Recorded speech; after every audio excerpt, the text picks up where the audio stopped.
ciidanka xoog dalka Soomaaliyeed waa ciidan sharci ku dhisan sharcina ku dhaqma waad ogtihiin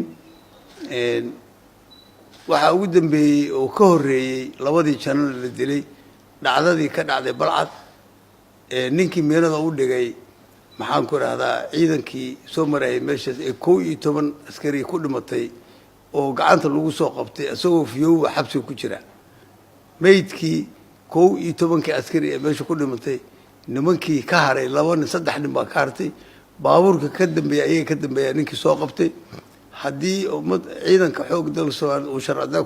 ku dhaqmo ninkaas uu dili lahaa laakiin askariga Soomaaliyeed waa mid damiir leh og sharciga inuu soo ogolayn inuu ayagu dilaan way soo qaadeen maxkamaddu ku xiriyay halkaas waxa marxaati cad ka ah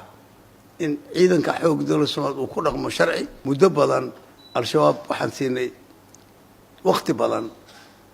wax badan waxaan u ogolaanay dhacdooyinka noocaas oo kale ogolaadaan wax badan waxaan ogolaanay isku dayn inay ka soo noqdaan markee kuma faraxsanin inaad dilno wiilasheeni waa rag dadkan bari madaxda ka noqon lahaa waa dadkii bari dadkan hogaamin lahaa laakiin waa la qalday